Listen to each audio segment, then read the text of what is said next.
March Madness 2025. Selection Sunday winners and losers for the men's and women's NCAA tournaments.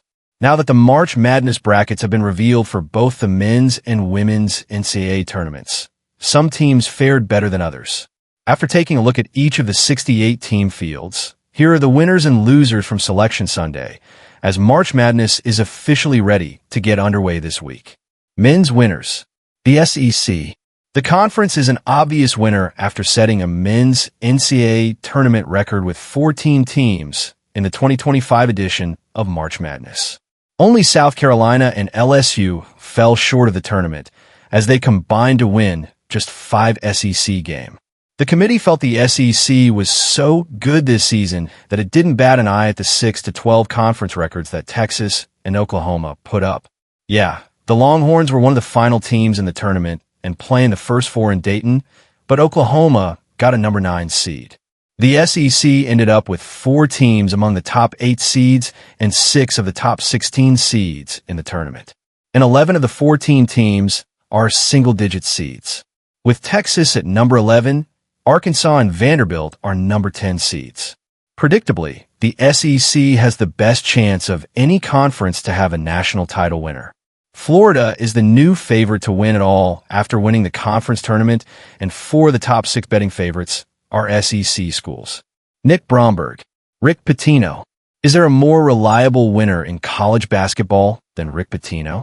St. John's earned a number 2 seed in the tournament field in Pitino's second season as head coach, and is now the 6th team that Pitino has coached to the NCAA tournament. Pitino has now coached Boston University, Providence, Kentucky, Louisville, and Iona in addition to St. John's to NCAA tournament appearances, and has led 2 teams to NCAA championships. 1996 Kentucky, 2013 Louisville vacated. He's largely found his success after taking over programs that were struggling before his arrival at St.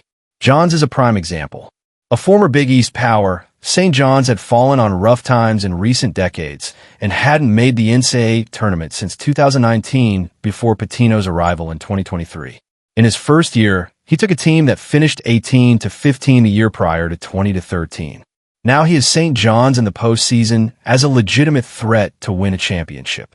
Jason Owens. Kentucky. Did the Wildcats get a blue blood boost from the committee? Kentucky finished the season 22-11 and is number 16 in KenPom.com's rankings and number 15 in the net rankings. Yet UK got a number 3 seed on Selection Sunday. Kentucky ranks behind 4 teams that got lower seeds in KenPom's data, including number 8 seed Gonzaga and number 6 seed Missouri.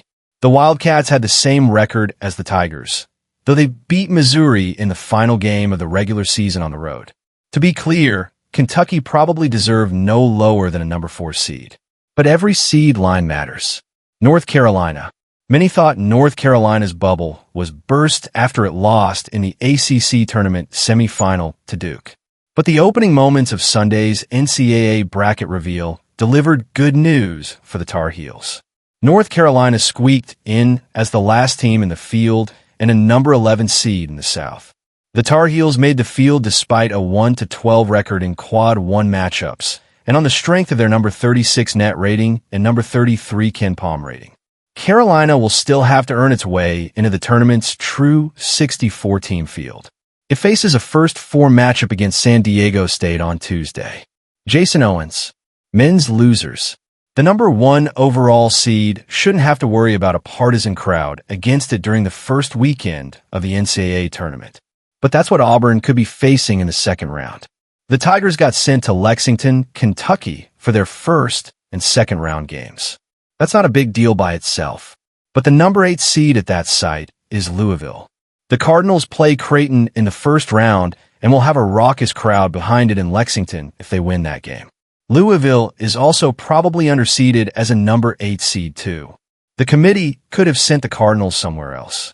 Instead, Auburn has a potential disadvantage despite getting the top seed in the entire tournament. Nick Bromberg. Missouri. The Tigers got the seed they deserve at number 6 and have a short drive to Wichita, Kansas for their first round game. But Mizzou drew an incredibly tough number 11 seed in Drake. The Bulldogs went 30-3 this season and won the Missouri Valley.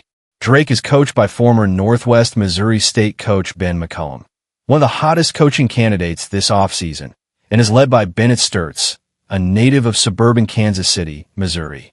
Including Sturtz, 4 of Drake's 5 starters played for McCollum at Division II Northwest Missouri State. Drake is one of the best defensive teams in the country. Missouri is one of the best offensive teams in the country, but its defense is tailed off at the end of the season. Missouri will be a trendy pick to get upset in the first round, as the Tigers hold the record for most NCAA tournament appearances without a Final Four appearance. Nick Bromberg, Indiana.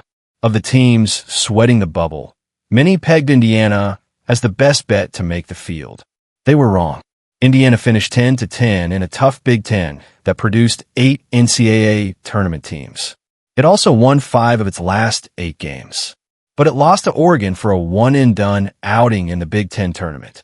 That, combined with a 2-8 mid-season stretch, ultimately spelled doom for the Hoosiers' hopes of making the NCAA tournament. Jason Owens, West Virginia.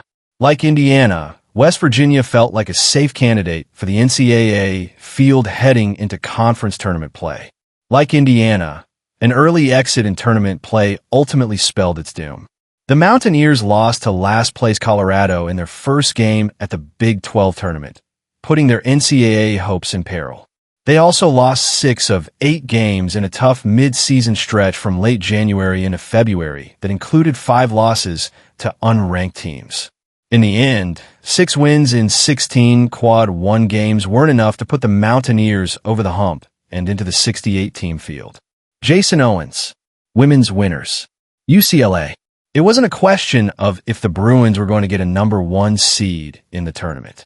That was never in doubt after their dominant season and finally beating USC to claim the Big Ten tournament title earlier this month. They undoubtedly earn a top seed. But the Bruins are the big winner on the women's side after they snuck the top overall seed in the tournament over South Carolina. While they struggled at times throughout the year, the Gamecocks finished the season on a massive tear.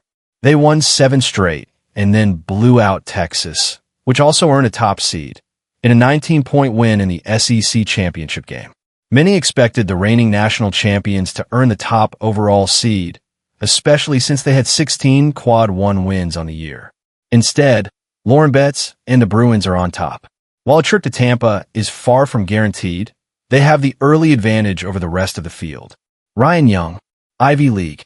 Before Sunday, the Ivy League had produced a total of 2 at-large 2 bids in the history of the women's NCAA tournament. As of Sunday evening, that number now stands at 4. Number 3 seed Harvard beat top-seeded Columbia in the Ivy League championship game to secure the conference's automatic bid and open up the possibility of a 3-bid Ivy League. Ultimately, the selection committee deemed the Ivy worthy. Columbia made the field as an at-large team, and so did Princeton.